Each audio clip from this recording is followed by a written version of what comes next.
Hello, how's it going, everybody? Today we're going to be jumping into Isaiah chapter 29. So let me get that text up on screen here real quick for you.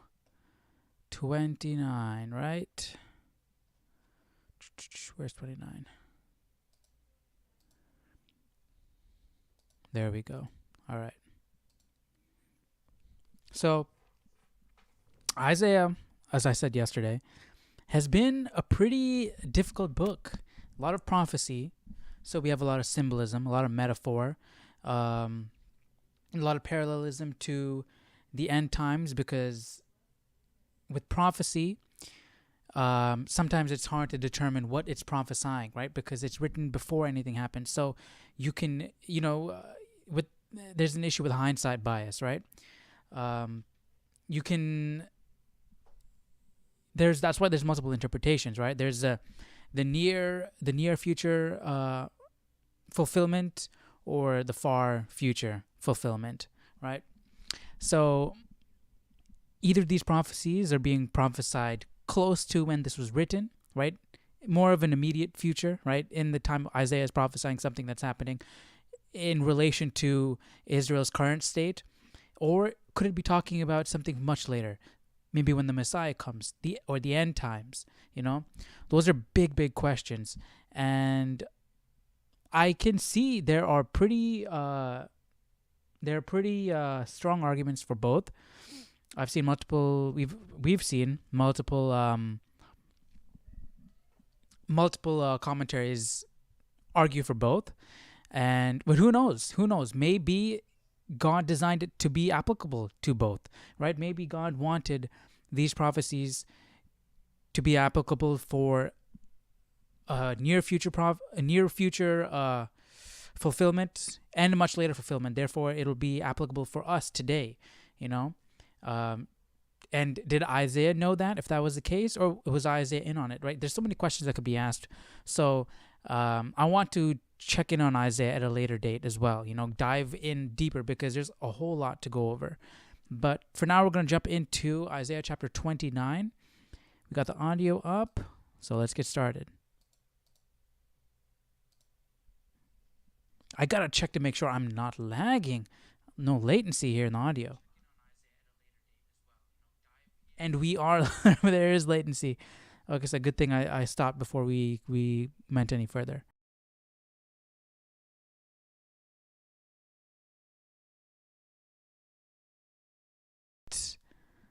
Let me see here. I gotta wait for it to catch up, and then I'll be able to check.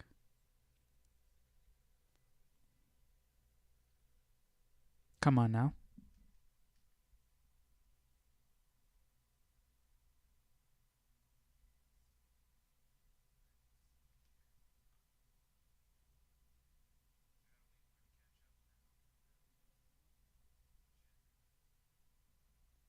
I think that's it. It's just it's hard to see.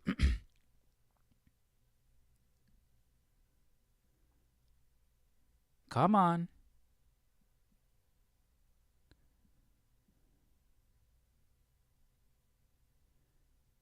Come on. I'm waiting for myself to start talking so I can see. Yep, I think we're good. Okay. So I gotta cut that out. All right, so let's jump into this. Isaiah chapter 29. Woe to Ariel, the city where David dwelt. Add year to year, let feasts come around. Yet I will distress Ariel. There shall be heaviness and sorrow, and it shall be to me as Ariel. I will encamp against you all around.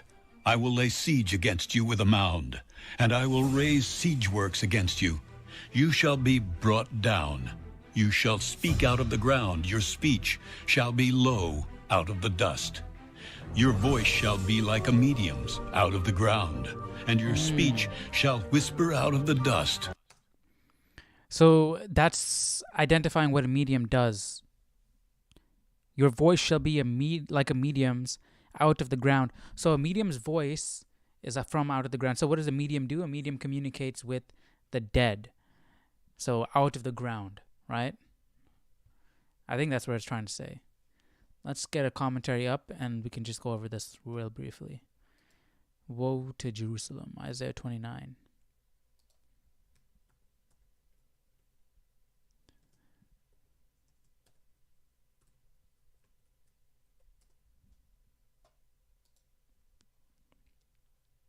Woe to Ariel. The name Ariel means Lion of God. And in this passage, it is used as a symbolic reference to Jerusalem, the city where David dwelt. Okay, see, that's what I was confused at because I haven't heard Ariel before, right? The city where David dwelt. David dwelt in Jerusalem. So why Ariel? I was thinking maybe he lived in a city called Ariel for a short time, and that's what it was referring to. But I don't know. I guess this commentary is saying it's a symbolic reference to Jerusalem. The only place where Ariel is used as a name for Jerusalem is in this chapter of Isaiah. So we have no contextual reference to Ariel other than this. And the word only appears, one other time in the Old Testament, Ezra, as the name of a priest. Yeah. So no real context given for Ariel. So why do we think it's named? Why do we think Ariel refers to Jerusalem? I'm guessing because it says, well, woe to Ariel, the city where David dwelt. And David is known for dwelling in Jerusalem because he was a king. And we've been talking about God's judgment on Jerusalem up until now. So I guess process of elimination, you can narrow down to it being Jerusalem, but not 100% sure. There is some dispute as to if Ariel means Lion of God, the literal translation, or an altar for burning, which is a very similar word in Hebrew, used in passages like Ezekiel 43:15-16. Let's see what that is. The altar hearth is 4 cubits high, with 4 horns extending upward from the hearth. The altar. Okay, so I'm assuming that in the original Hebrew, the word altar there is similar to the Ariel. If it is to be understood as an altar for burning, then the idea is that the fighting and bloodshed around Jerusalem would make the city like a giant place of sacrifice. Whoa. But considering the context as a whole, it is best to see Ariel with its literal meaning, Lion of God. When we consider the way Ariel is used in these verses and the context as a whole, the idea behind calling Jerusalem Lion of God is probably sarcastic. Yeah, especially with recent events. The repetition of the name 4 times in 2 verses and the context of God's judgment against Jerusalem suggests the idea that Jerusalem may have thought of herself as the Lion of God. Okay, so they thought of themselves as the Lion of God, and so they're confused at the judgment.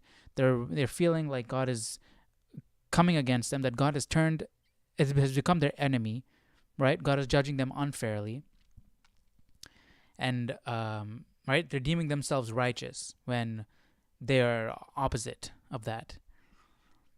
But God didn't share that lofty opinion of the city. It may be that the people of Jerusalem had taken to calling themselves by the name Ariel to both express and strengthen their confidence. I could see that. I definitely see that.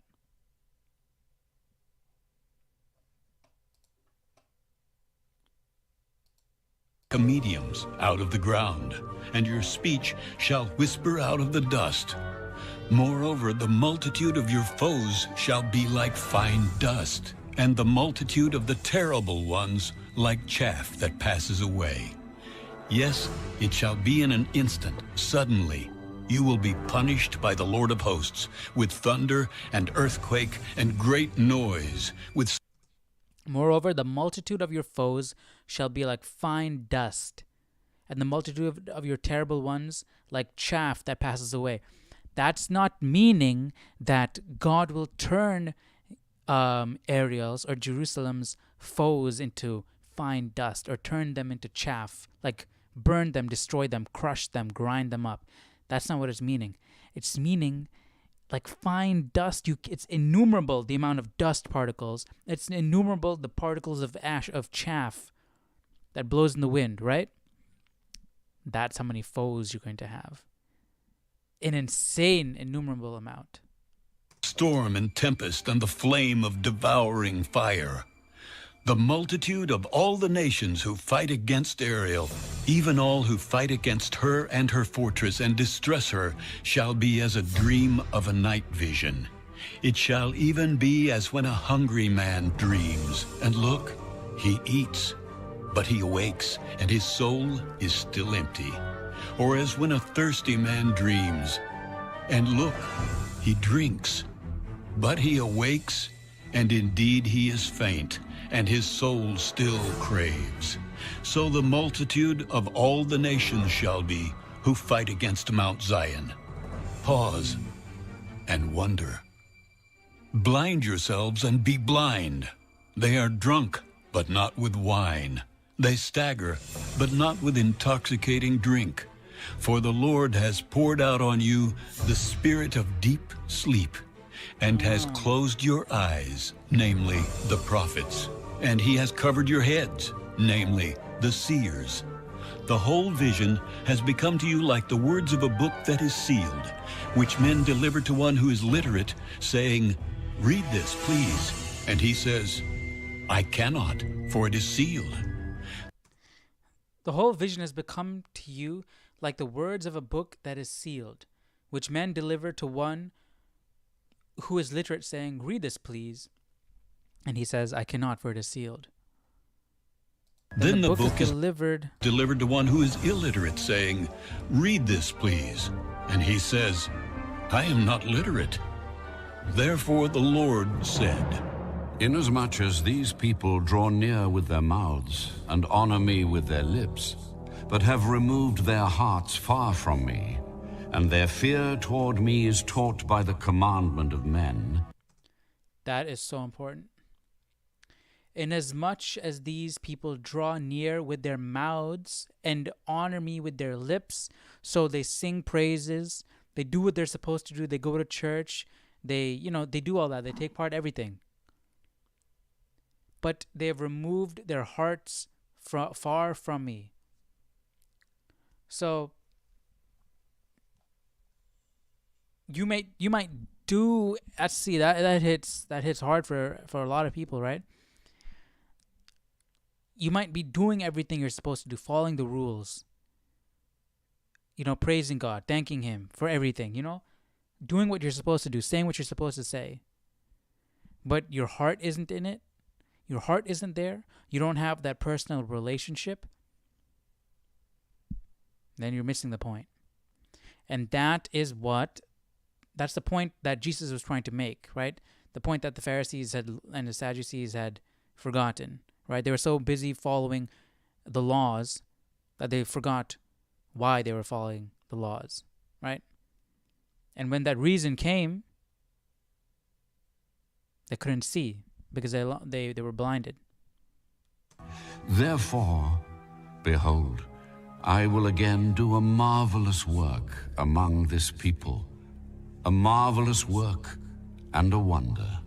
For the wisdom of their wise men shall perish, and the understanding of their prudent men shall be hidden. Woe to those who seek deep to hide their counsel far from the Lord, and their works are in the dark. They say, "Who sees us, and who knows us?" Right? Sometimes we feel like we can get away with things because there's nobody around us, no one to see us. But God is seeing always. Sometimes it's hard to wrap your brain around that or sometimes you just don't even want to think about it because you want to do it, even though you know you shouldn't. And so you kid yourself. And you've removed your heart far from me. And I feel like that's something all of us are guilty of. That's just the nature of humans, right? We all fall. We all mess up. And we fall into temptation. because there's nothing really there to hold us accountable that we can immediately see. I mean, God is always looking, but sometimes when you're alone in your room, it doesn't look like anybody's there, or you're alone. It doesn't look like anybody's there, so you feel like you can get away with stuff, but you can't. It's all gonna come back. And then again, you shouldn't not do something, or you shouldn't abstain from something that you want to do because that is wrong, because you're scared of the consequences. That's not the reason why, because that's the same as this. And as much as these people draw near with their mouths and honor me with their lips, right? That's similar to that, right? Because the goal should be to have your hearts close to God. When you have your hearts close to God, everything else is going to fall into place. You don't. I mean, I hear a lot of people say, what's the phrase? Like act. When you act it, you'll start to become it, right? Pretend, and then you'll become it, right? So if nobody's confident, just pretend to be confident, and in time you'll become confident, right? That's how you build yourself up. So maybe these people are. I could see. But then again, you have to have your heart in the right place for that to work, right? If you're just acting, if you're just saying the right things because you're supposed to, but you don't have the faith yet, you're just going through the motions, but you are earnest and your heart is in the right place because you're trying to build that relationship. Maybe you might not be there yet. Your heart might not be with God 100% yet, but you're trying to get there. And so you are saying and doing the things you should with the intent of getting there. I feel like that should count. I'm not God, so I can't say, but I feel like at least you're on the right path. You're walking towards the right path. You're headed to the goal of having God close to your heart, right? It's not like you're just saying these things while doing bad things you shouldn't do. You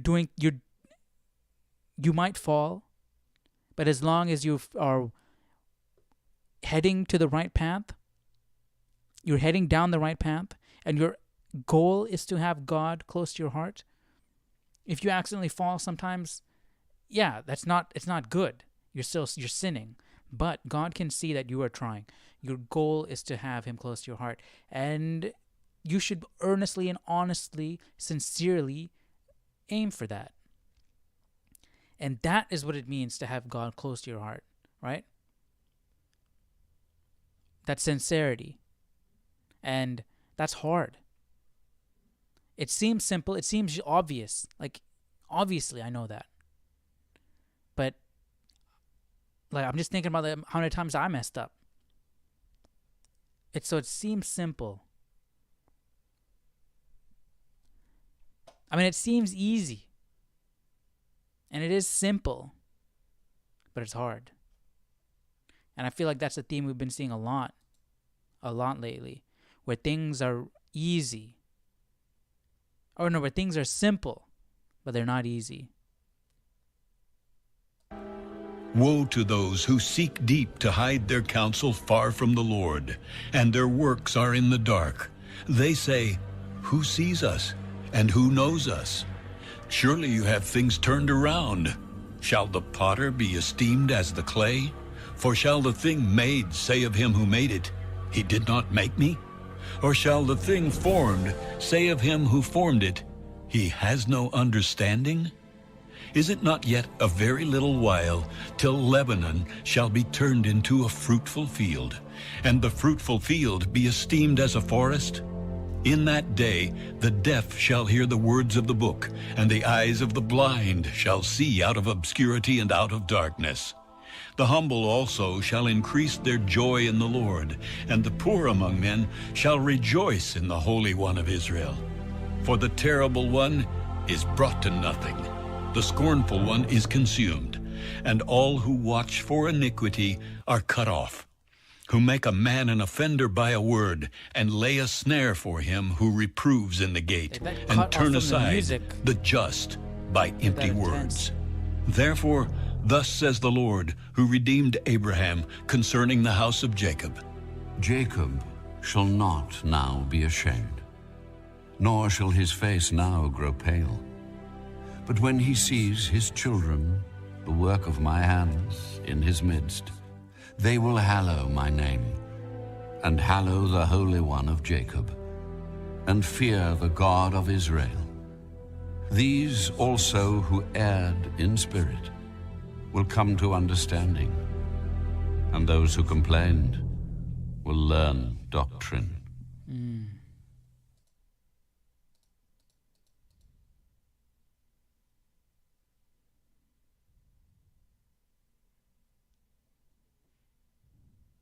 For the terrible one is brought to nothing, the scornful one is consumed, and all who watch for iniquity are cut off, who make a man an offender by a word, who lay a snare for him who reproves in the gate, and turn aside the just by empty words.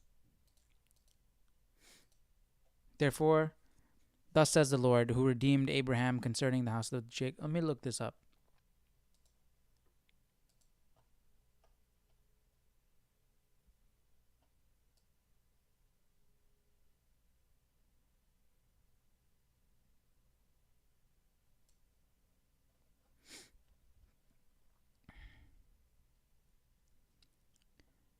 God's restoration will come, and all things considered, it is in a very little while. It may not seem so to us when we are in the midst of the trial, but it is true. Till Lebanon shall be turned into a fruitful field, and the fruitful field be esteemed as a forest. The land of Lebanon was known for its mighty forests, which would be brought low and turned into a fruitful field. On the other hand, the fruitful field would become as a forest. God would cut one down and raise another up. This was a proverbial saying expressing any great revolution of things, when respecting two objects, an entire reciprocal change. Where is this Lebanon part? It is not yet a very little while. Till Lebanon shall be turned into a fruitful field, and the fruitful field be esteemed as a forest. In that day the deaf shall hear the words of the book, and the eyes of the blind shall see out of obscurity and out of darkness. In that day, is this talking about literally people will be healed, like when Jesus comes?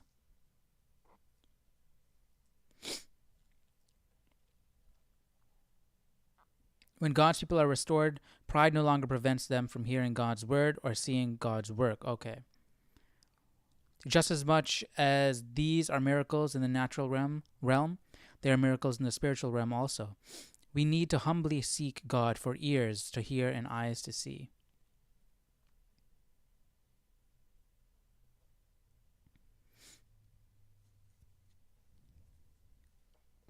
The humble shall also increase their joy in the Lord, and the poor among men shall rejoice in the Holy One of Israel. For the terrible one is brought to nothing, the scornful one is consumed, and all who watch for iniquity are cut off, who make a man an offender by a word, and lay a snare for him who reproves in the gate, and turn aside the just by empty words. I'm going to look up another commentary about this. Isaiah 29.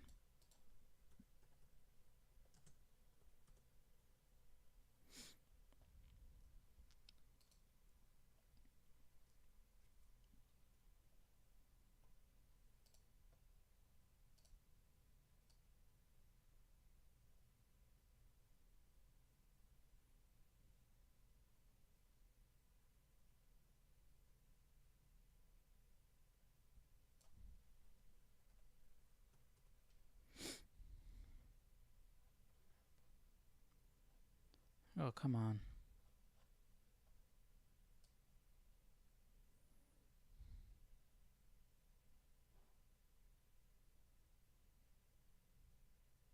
That was 9 to 16. Where is the...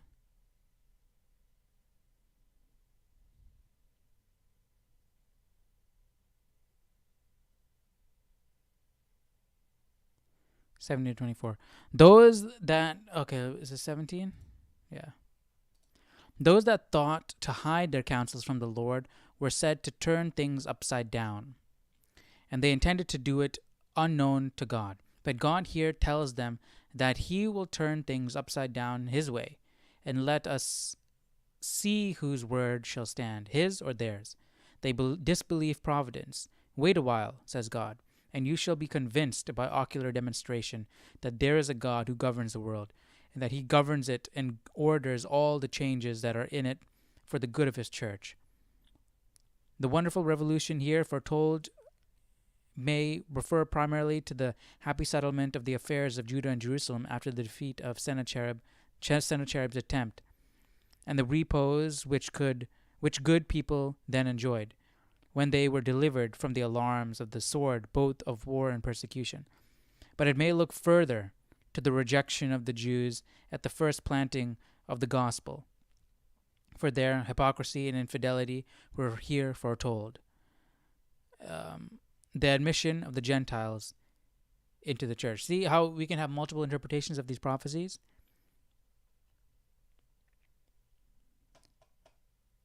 There's a lot to dig deep into Isaiah.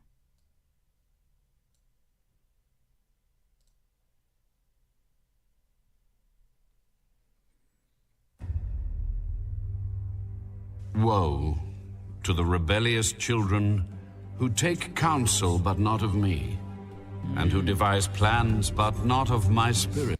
So who are they devising these plans with? Themselves, right? They probably are not taking God into consideration. That's something we saw yesterday, right? They were looking to themselves, ignoring God, right? They were not fearing God, not afraid of His deliverance because they didn't believe it would happen. They have just forgot about Him, right? They're busy living on their own. That they may add sin to sin, who walk to go down to Egypt and have not asked my advice, to strengthen themselves in the strength of Pharaoh, and to trust in the shadow of Egypt. Therefore, imagine that. Imagine going back and trusting Egypt. They fled from, not just, but they fled from Egypt. It's been quite a while, but I don't know, but just the rhyming of that's kind of, or not rhyming of that's just, that's interesting. And we'll see what happens. For the strength of Pharaoh shall be your shame, and trust in the shadow of Egypt shall be your humiliation. For his princes were at Zoan, and his ambassadors came to Hades. Right, because God's judging Israel because they fell to paganism. And we talked about this, He literally pincered them from every angle, so they only could turn to God, turn to Him. Yet they still didn't see it. There's literally only one way to go, and they didn't see the path. God literally did everything to bring them back to Him, and they forgot about it. They forgot about Him. That's what they didn't see. And now they're trusting in their own strength, and they're taking help from other pagans. So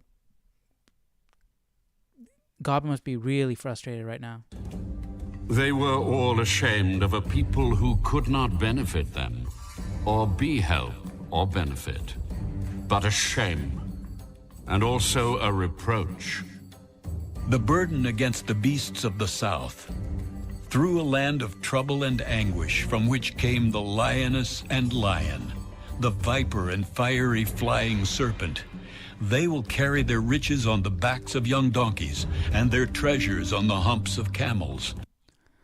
The burden against the beasts of the south, through a land of trouble and anguish, from which came the lioness and lion, the viper and fiery flying serpent.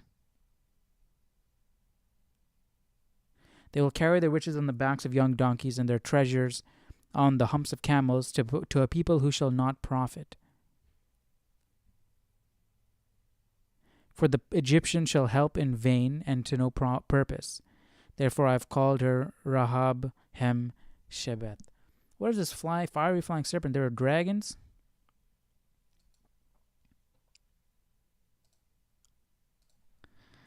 Isaiah.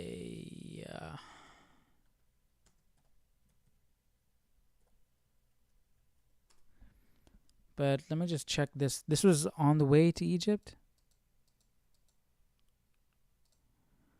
Therefore, the strength of Pharaoh shall be your shame, and your trust in the shadow of Egypt shall be your humiliation. For his princes were at Zoan, and his ambassadors came to Hanes. They were all ashamed. They were all ashamed of a people who could not benefit them. So the Israelites couldn't benefit them, or be help or benefit, but a shame and also a reproach, the burden against the beasts of the south.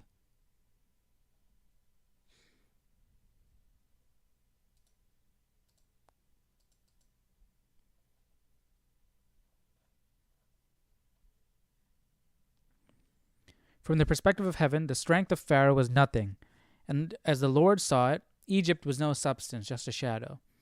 They were all ashamed of a people who could not benefit them. The ambassadors of Egypt came to Judah and saw that Judah had nothing to give them. It was foolish for the leaders of Judah to trust in a nation that looked at them this way. The burden against the beasts of the south. Isaiah proclaimed a burden against the pack animals of Judah, which would carry the riches of Judah down to Egypt through the wilderness in a foolish attempt to purchase protection against the Assyrians.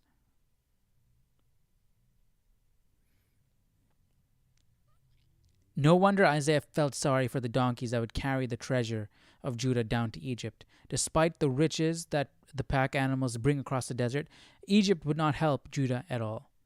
So one could call Egypt Rahab Hem Shebeth, which means Rahab sits idle, or Rahab the do-nothing. Rahab is a name, but it is also the Hebrew word for pride, and it's sometimes used as a title for Egypt. Egypt would sit idly by as the Assyrians troubled Judah.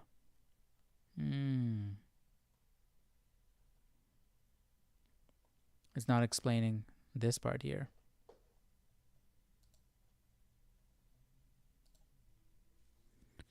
Through a land of trouble and anguish, from which came the lioness and lion, the viper, and fiery flying serpent. What's a fiery flying serpent?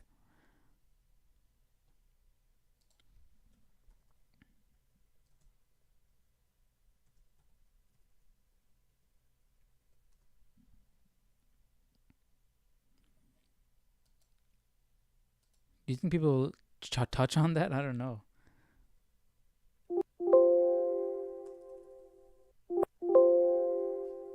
Let me just look it up. Fiery, flying. I'm just curious if someone has an explanation.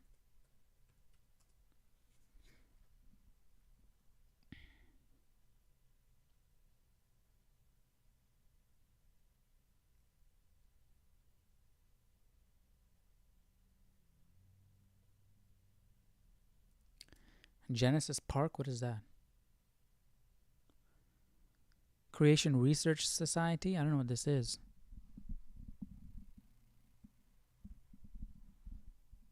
I don't know. No clue what this is. So don't.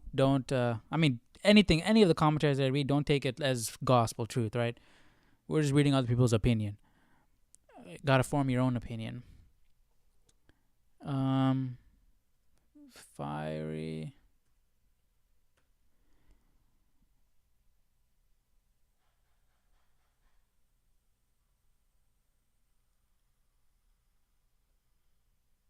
I think this is just talking about different.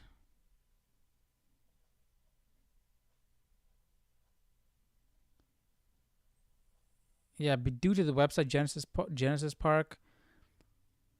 Yeah, I'm saying this is, and the pictures and everything, they're probably like saying like, hey, look, it's probably some type of dinosaur or something.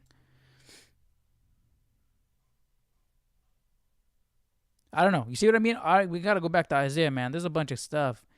And biblical creature. There's a Wikipedia page on this. The fiery flying serpent is a creature mentioned in the book of Isaiah in the Tanakh. The term translated as fiery serpent, saraph, appears elsewhere in the book of Isaiah to signify the seraphim, the singular form of which is also seraph.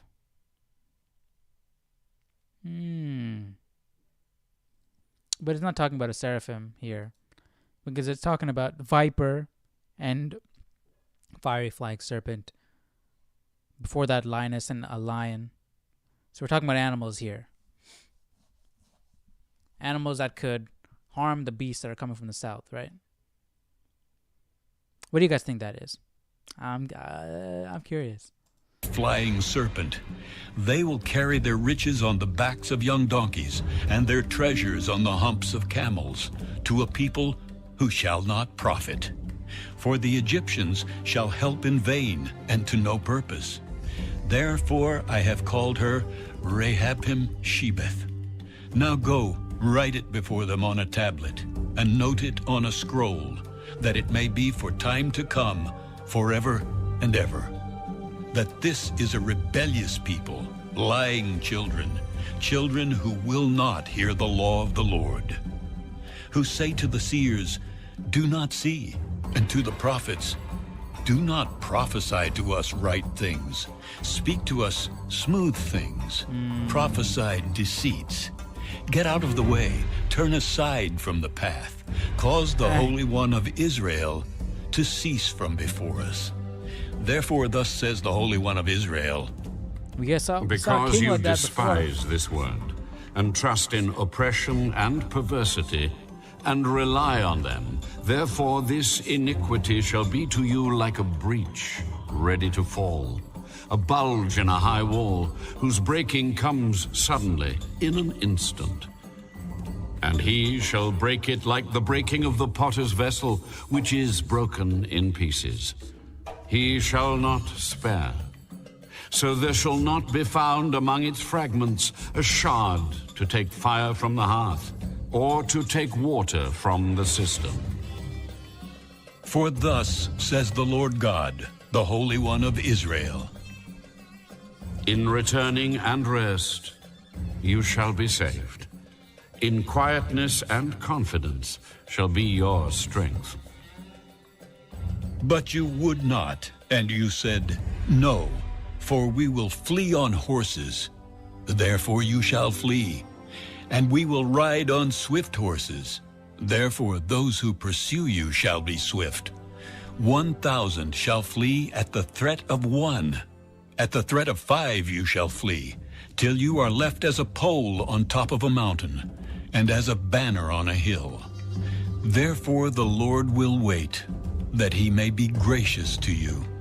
And therefore he will be exalted, that he may have mercy on you.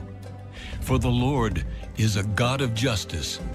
Blessed are all those who wait for him. For the people shall dwell in Zion at Jerusalem. You shall weep no more. He will be very gracious to you at the sound of your cry. When he hears it, he will answer you. And though the Lord gives... Right? God said that earlier also. If you repent and truly mean it, God will cast away all your sin. You will go from a wine-soaked cloth to the purest wool. Right? God will remove all of those sins from you, and you'll be a completely fresh slate. You just have to come to him, ask for forgiveness, really truly repent. You the bread of adversity and the water of affliction. Yet your teachers will not be moved into a corner anymore, but your eyes shall see your teachers. Your ears shall hear a word behind you saying, this is the way, walk in it. Whenever you turn to the right hand, or whenever you turn to the left. You will also defile the covering of your images of silver, and the ornament of your molded images of gold.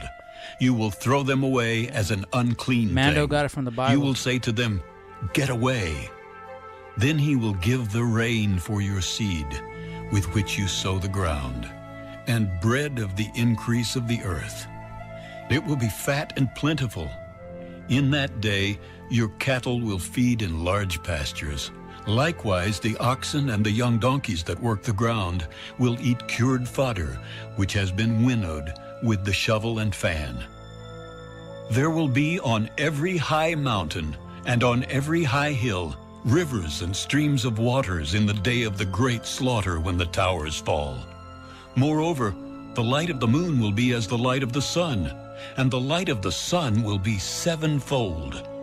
See, all these blessings, what do you have to do to get all these blessings, all these wonderful things? God will take care of you. He'll provide for you, and you won't be hungry at all. You'll have overabundance. And we talked about this in Solomon as well. What do you have to do? Throw them away. Throw away those unclean things. And say to them, get away. And mean it. Put those out of your life. Those sinful, unclean things. Put them out of your life and mean it. Let God come in and He will bless you. It's simple. But it's something that's very challenging. Unfortunately, it's hard. As the light of 7 days, in the day that the Lord binds up the bruise of His people and heals the stroke of their wound. Behold, the name of the Lord comes That from just shows afar, how powerful, how strong burning the with devil His is. anger, and His burden is heavy. His lips are full of indignation, and His tongue like a devouring fire. His breath is like an overflowing stream, which reaches up to the neck, to sift the nations with the sieve of futility. And there shall be a bridle in the jaws of the people, causing them to err. You shall have a song, as in the night when a holy festival is kept, and gladness of heart as when one goes with a flute to come into the mountain of the Lord, to the mighty one of Israel. The Lord will cause His glorious voice to be heard, and show the descent of His arm, with the indignation of His anger, and the flame of a devouring fire, with scattering tempest and hailstones. For through the voice of the Lord, Assyria will be beaten down, as He strikes with the rod. And in Right? He used Assyria to judge Israel. And then now He's judging Assyria. every place where the staff of punishment passes, which the Lord lays on him, it will be with tambourines and harps. And in battles of brandishing He will fight with it. For Tophet was established of old. Yes, for the king it is prepared. He has made it deep and large. Its pyre is fire with much wood. The breath of the Lord, like a stream of brimstone, kindles it. What is it? What's Tophet? Let me look it up. And in every place where the staff of punishment passes, God's staff of punishment, right, His judgment, which the Lord lays on him, it will be with tambourines and harps, and in battles of brandishing He will fight with it. For Tophet was established of old. Yes, for the king it is prepared. He will make it deep and large. Its pyre is fire with much wood. The breath of the Lord, like a stream of brimstone, kindles it. Let's look up a straight commentary for this. What verse was that? 33.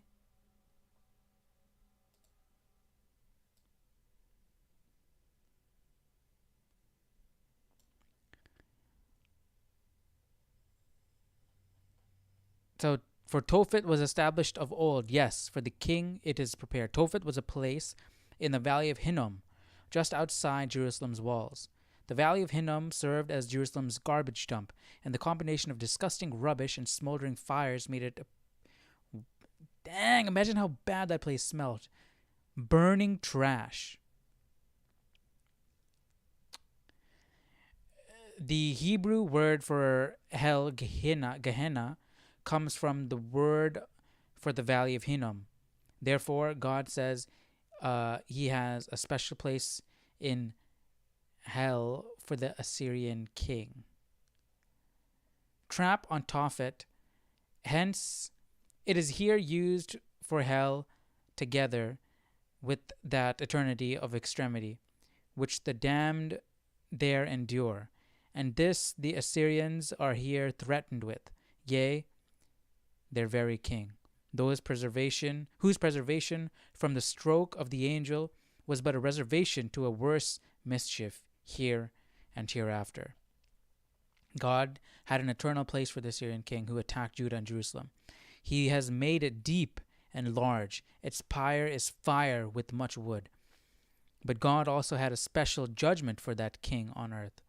2 Kings 9:36-37 describes how, when the king of the Assyrians returned home after attacking Judah, his own sons murdered him as he worshipped in the temple of Nisroch, his god. Yeah, I remember that. Great men, if not good, shall be greatly tormented. And the more they have of the fat of the earth, the more they are sure to fry in hell. Wow.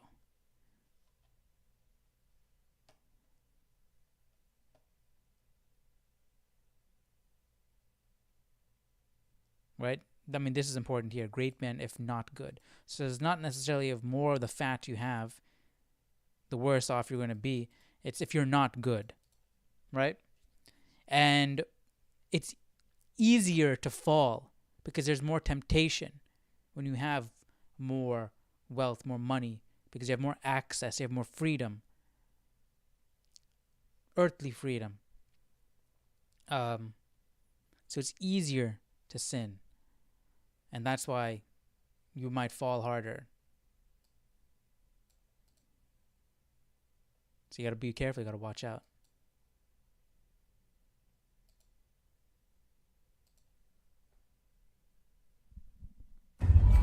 Woe to those who go down to Egypt for help and rely on horses, who trust in chariots because they are many, and in horsemen because they are very strong, but who do not look to the Holy One of Israel, nor seek the Lord.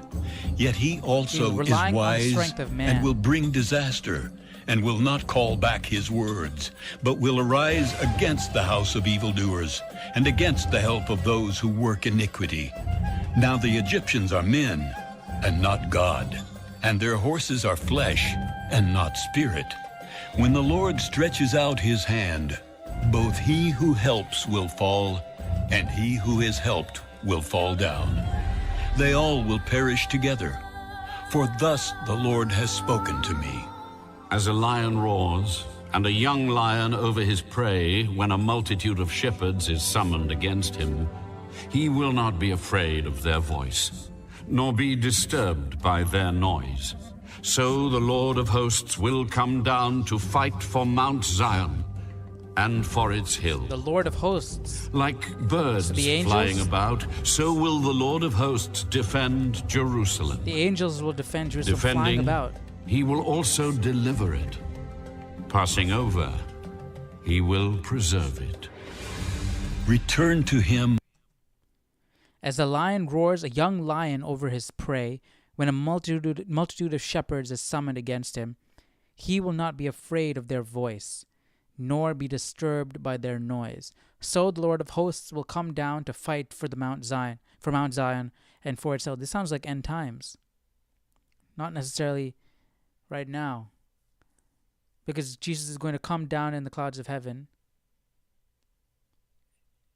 and battle with the hosts of heaven alongside him. Over, he will preserve it. Or was this talking about then, and therefore what John wrote in Revelation shouldn't be taken literally? Just like this is, if this was written for this time, shouldn't be taken wasn't taken literally. Unless angels did come down and fight. Return to him against whom the children of Israel have deeply revolted. For in that day every man shall throw away his idols of silver and his idols of gold, wood and stone which and rock your own and hands have made for yourselves. Then Assyria shall fall by a sword not of man, and a sword not of mankind shall devour him. But he shall flee from the sword, and his young men shall become forced labor. He shall cross over to his stronghold for fear, and his princes shall be afraid of the banner, says the Lord, whose fire is in Zion and whose furnace is in Jerusalem. Let me take it back. And let's look up this bit.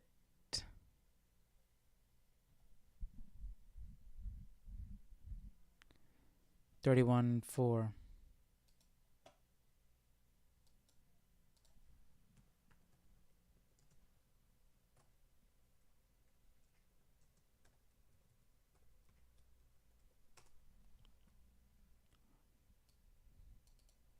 I mean, I guess we could do 31 and then just scroll down to 4. As the lion roars, so the Lord of hosts will come down to fight for Mount Zion. Again, their trust in Egypt for protection against Assyrian invasion was both foolish and unnecessary. God would protect Mount Zion if Judah trusted him or not. So regardless, God is going to be there for you. Like birds flying about, so will the Lord of hosts defend Jerusalem. The picture is of a mother bird so will the Lord of hosts defend Jerusalem. That's what it said.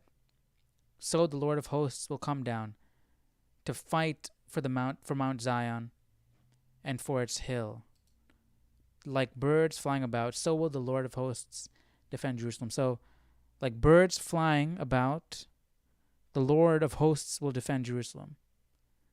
Like circling, always watching, always protecting. So not necessarily the angels will come down and fight. But it says here, so the Lord of hosts will Lord of hosts, not the actual hosts. Okay.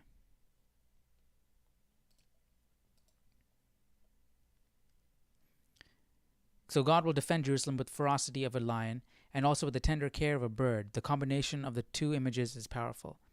As birds flying, which come from above and so cannot be kept off, which fly swiftly and engage themselves valiantly and resolutely, when they perceive that their young ones are in imminent danger.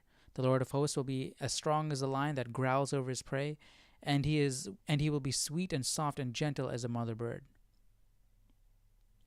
Okay. So not angels coming down and fighting. Okay. So then take back what I said about John and Revelation then.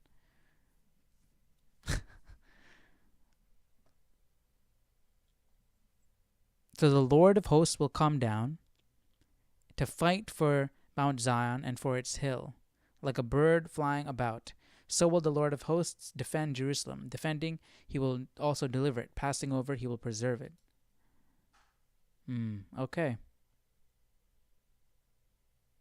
What do you guys think about Isaiah so far? It's a lot, right? It's a lot. A lot to take in because there's a lot to cover. So I hope you enjoyed today's reading. That'll be it for today. Tomorrow we'll jump into 32.